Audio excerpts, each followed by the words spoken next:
Estamos en nuestro día 167. Continuamos en el libro 18 de la Biblia, el libro de Job.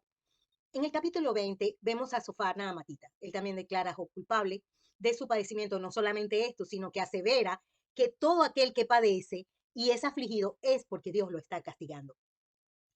Pero esta afirmación es falsa, aun cuando es bíblico entender que Dios al hijo que ama corrige y que disciplina a sus hijos, no los deja sin castigo. También es cierto que Dios usa el padecimiento para perfeccionar a sus hijos y el padecimiento es parte de las profecías para el pueblo de Dios.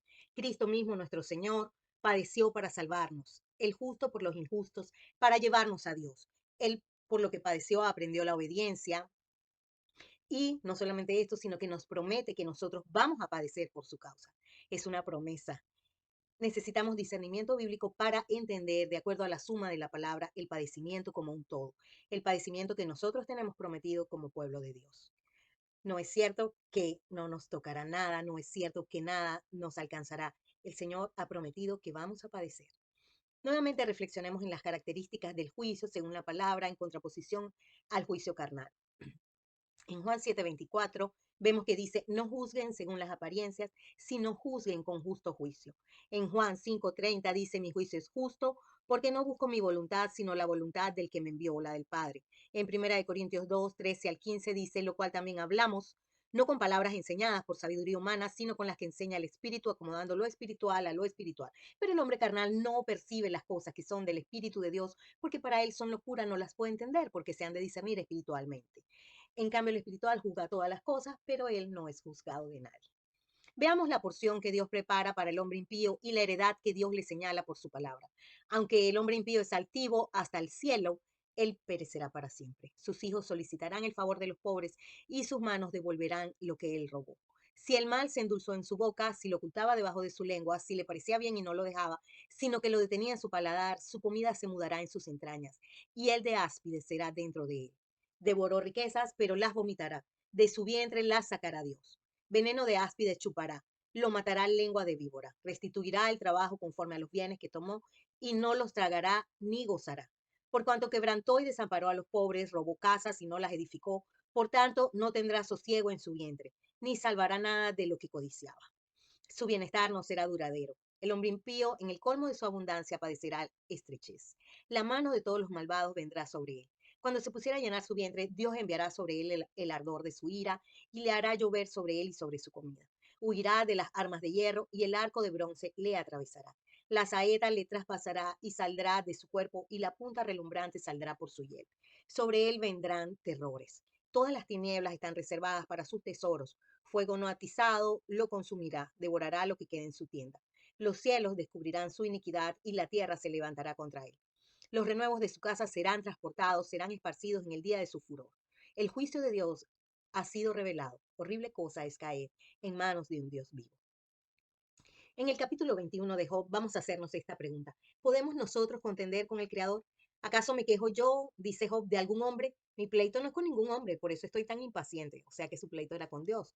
Oigamos Eclesiastés 6:10. Respecto de lo que es ya a mucho que tiene nombre y se sabe que es hombre y que no puede contender con aquel que es más poderoso que él. Romanos 9:20. Mas antes, oh hombre, ¿quién eres tú para que alterques con Dios? Dirá el vaso al barro que lo formó, ¿por qué me has hecho así? Job 40:12, además respondió Jehová a Job y dijo, ¿es sabiduría contender con el Omnipotente? El que disputa con Dios responda a esto. Definitivamente contender con el Creador es de necios. Seamos sabios y entendidos de su palabra, aprendamos a callar, seamos humildes y temamos al Señor. En el capítulo 22 de Job vamos a ver el juicio de Elifaz. Tu malicia es grande, le dice él a Job, y tus maldades no tienen fin. Encontramos en las palabras de Elifaz, de Manita, un paralelo con las palabras del enemigo de nuestras almas, quien nos acusa. ¿Traerá el hombre provecho a Dios? El Señor nos amó al punto de dejar su gloria. Sufrió el oprobio para llegar a la muerte, resucitó y nos hizo parte de su cuerpo. Le importamos a Dios no por lo que pueda obtener o beneficiarse de nosotros. Tampoco nuestro valor está asociado a lo útiles o sabios que podamos ser para Él, sino que somos amados por el Señor, somos escogidos por el Señor de pura gracia. ¿Qué importancia tiene la sabiduría? La revelación de la palabra es la que nos permite vivir en la libertad de su amor. Conoceréis la verdad os hará libres. Posiblemente Job llegó a la amargura porque desconocía la palabra de Dios y el propósito de Dios al permitir que él fuera afligido. En el capítulo 23 de Job, vemos a Job diciendo, ¿quién me diera el saber dónde hallar a Dios? Yo iría hasta su silla. Isaías 55, 6, 7 dice, buscad a Jehová mientras puede ser hallado. Llamadle en tanto que está cercano. Deje el impío su camino, deje el hombre inicuo sus pensamientos y vuélvase a Jehová, el cual tendrá de él misericordia y el Dios nuestro, el cual será amplio en perdonar. En Juan 14, 6 vemos a Jesús diciendo, yo soy el camino, la verdad y la vida. Nadie viene al Padre sino por mí. Mas él conoce mi camino, me probará y saldré como oro. Deuteronomio 8:2 dice, y te acordarás de todo el camino por donde te ha traído Jehová tu Dios estos 40 años en el desierto para afligirte, para probarte, para saber lo que había en tu corazón, si habías de guardar o no sus mandamientos. En el Salmo 17:3, tú has probado mi corazón, me has visitado de noche, me has puesto a prueba y nada inicuo hallaste. He resuelto que mi boca no haga transgresión. Proverbios 17:3, el crisol para la plata y la hornaza para el oro, pero Jehová prueba los corazones. Primera de Pedro 1:7, para que sometida a vuestra fe, mucho más preciosa que el oro, el cual aunque perecedero se prueba, con fuego se halla en alabanza y honra cuando sea manifestado Jesucristo. Santiago 1:2 al 4, hermanos míos, tened por sumo gozo cuando os halléis en diversas pruebas, porque la prueba de vuestra fe produce paciencia, sabiendo que la prueba de nuestra fe produce paciencia, más tenga la paciencia su obra completa para que seáis perfectos y cabales sin que nos falte cosa alguna. Y Santiago 1:12, bienaventurado que el varón que soporta la tentación, porque cuando haya resistido la prueba recibirá la corona de vida que Dios ha prometido a los que le aman. Job 24. ¿Quiénes son aquellos a los cuales Dios no atenderá su oración? Verso 13. Ellos son los que rebeldes a la luz nunca conocieron sus caminos, ni estuvieron en sus veredas. Isaías 1:15. Cuando extendáis vuestras manos, yo esconderé de vosotros mis ojos. Asimismo, cuando multipliquéis la oración, yo no oiré. Llenas están de sangre vuestras manos. Es decir, que al que es rebelde, el Señor no lo escucha. Jeremías 11:11, por tanto, así ha dicho Jehová, y aquí yo traigo sobre ellos mal del que no podrán salir y clamarán a mí, y yo no los oiré, dice el Señor. Jeremías 11:14, tú pues no ores por este pueblo, no levantes por ellos clamor ni oración, porque yo no oiré en el día en que su aflicción clamen a mí. Jeremías 14:12, cuando ayunen yo no oiré su clamor, y cuando ofrezcan holocausto y ofrenda, no lo aceptaré, sino que los consumiré con espada, con hambre y con pestilencia.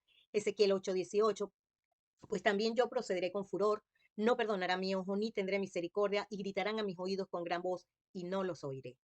En el capítulo 25 de Job vamos a resaltar esta pregunta.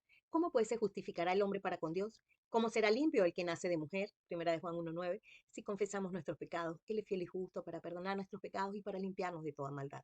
Y Apocalipsis 1:5, y de Jesucristo, el testigo fiel, el primogénito de los muertos, el soberano de los reyes de la tierra, al que nos amó y nos lavó de nuestros pecados con su sangre. Finalmente, en el capítulo 26, veamos el consejo de Dios. Meditemos en los versos 3 y 4 y observemos distintas traducciones y versiones. Voy a leer la Reina Valera 60. ¿En qué aconsejaste al que no tiene ciencia? ¿Y qué plenitud de inteligencia has dado a conocer? ¿A quién has anunciado palabras y de quién es el espíritu que de ti procede? Comparemos esto con Hechos 20:20. Ustedes saben que no he vacilado en predicarles nada que les fuera de provecho, sino que les he enseñado públicamente y en las casas. Y segunda de Timoteo 4:2, versión NBI, predica la palabra, persiste en hacerlo, sea o no oportuno. Corrige, reprende y anima con mucha paciencia sin dejar de enseñar. Y primera de Tesalonicenses 2:4, sino que según fuimos aprobados por Dios para que se nos encargase el Evangelio, así hablamos, no como los que agradan a los hombres, sino a Dios, el cual prueba nuestros corazones. Señor, que nuestra vida te adore a través de la obediencia a tu palabra. Te lo pedimos en el nombre de Jesús. Tu siervo, Misastrís Silva de Rivera, Raúl Vicente Rivera Ramírez, una sola es nuestra meta, 365 días con la palabra. Te invitamos a no desmayar, hermanito. Dios te bendiga.